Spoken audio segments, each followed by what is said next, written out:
Michael Cooper spoke a little earlier, and he said when he joined the club, it really helped him having a manager who knew Sheffield United and what it was all about.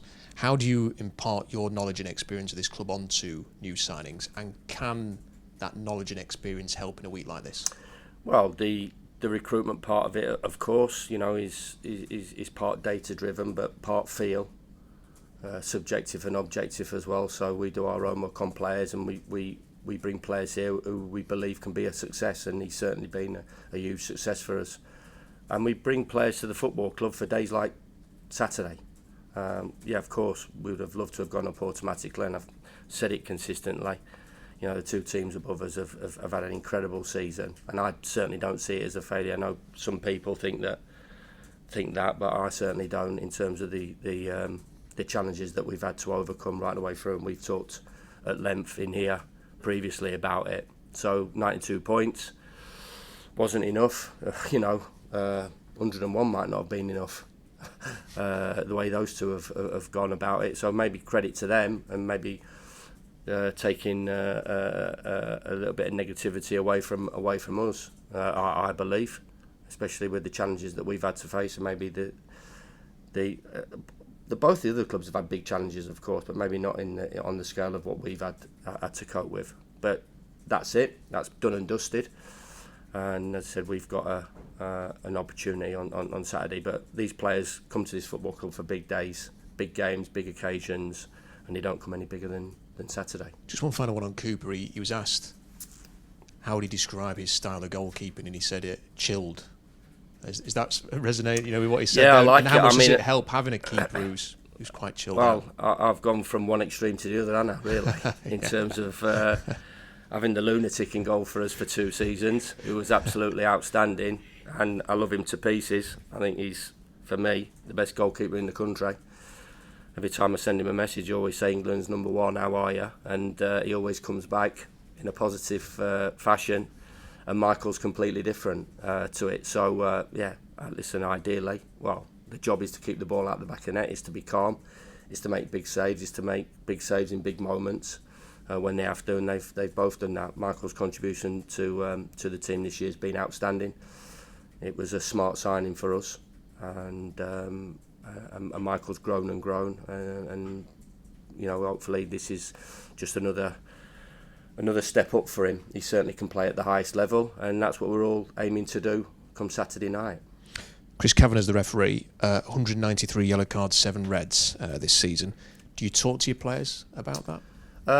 We know he's a respected Premier League referee, so I've not really gone into the detail regarding yellows and reds. Of course, the sort of landscape's changed in terms of the VAR being involved at the weekend. We had Craig Pawson in at the football club on Monday to go through certain situations and certain scenarios as well. So I was thankful for that option that we had. So we've talked to him, because the game at that level and refereeing at Premier League level is a different one to Championship football. So, but we have to play the game cleanly. We have to be disciplined in our approach, but we have to be competitive. So, challenging both that competitive aspect, emotional approach as well, because it has to be. There has to be that fire in your belly, and no doubt there will be. There's no need, I don't ever feel I have to motivate my players to pull on our red and white shirt. I might have to do it now and again at half time, give them a little bit of a poke. But this group has been motivated right the way through. So getting the balance right between nice and calm and cool, and playing our game and playing in the flow that we have played recently, to being competitive and wanting to win. So we've got to get that balance right. I think that's said in any big game and any final, that the team that handles the occasion and plays the game is going to come out on top, and we've certainly got to do that. What kind of game do you expect against Sunderland? I don't know. I can go on how they played at the start of the season. I could go on how they played at their place, or I could go on the last two games. So, everybody has a way of playing. So we have to prepare for both aspects. As I said, all three games. 2 of the 3 games have been different, and I don't know how this game's going to pan out. If I was going off the Coventry game, you've seen it. So If they sit in, then we have to break them down. But they've played against us at their place where we missed a penalty and we made a couple of mistakes and they punished us, and we pushed. Second half, we weren't strong enough. I think one of the things that I've talked about is when you talk about substitutions and strength in depth, you know, I look at our bench that day and basically it was an under-21 bench, so that had to be dealt with in January, which certainly have. I think if you look at our bench now, especially at the weekend, it'll be, you know, completely different one to the one that was on the 1st of January. And the home game, they started off very well. You know, watch them play, the young side, and they've got plenty of energy and plenty of personality, and they've got quality. They've got threats all over the pitch because they wouldn't have got the points that they've got if they weren't a good side. And I think the same with us. We wouldn't have got 92 points if we had not done a lot of things right. So they've done a lot of things right, so I'll respect that. But we've done a lot of things right as well, so we have to make sure that we're bang at it and we execute our game plan, whatever is put in front of us. I appreciate this is not going to have any impact on the game itself, but 14 points difference between the two teams. There's never been a bigger gap between two playoff finalists ever, going back to 1988. Does that speak to, if nothing else, the achievement of this season at Sheffield United, and now it's just a case of finishing the job? 100%. Yeah, we can take confidence that we've been consistently good right the way through the season, apart from one daft week really. And as I said, we'd have won 2 out of the 3 games. That might still not have been enough. So we can take confidence and belief of that we've been pretty good all season, and we need to be pretty good in the biggest game of the lot. We were excellent in both semi-finals, so we've reset, as we talked about. The performance at Stoke was good. I believe we did enough to beat Blackburn at home on the last game of the season. So currently we're playing well. We feel the field is aflow to us. There's a confidence and belief.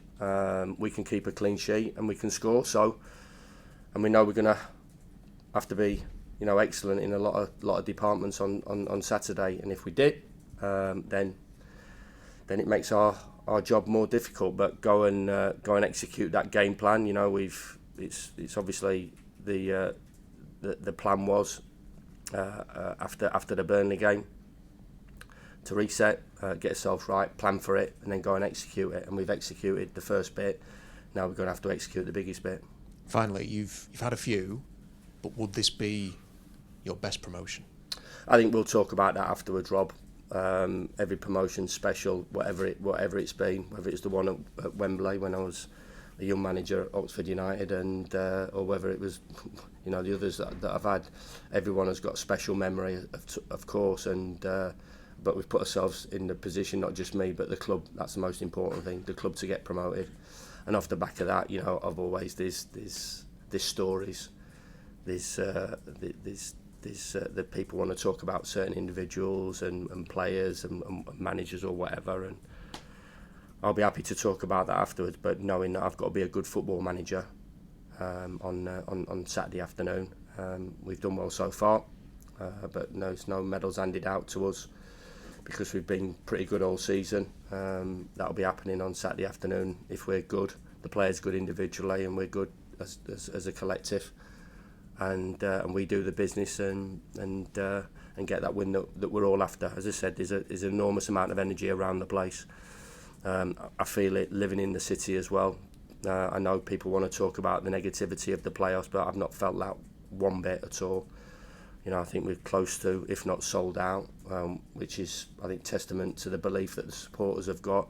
The energy in the atmosphere in the second leg was as best I've felt as a Sheffield United supporter, player and manager, and we need to bring it all together on Saturday afternoon to get that win, and then I'll be absolutely delighted to talk about another promotion, but still a job to do.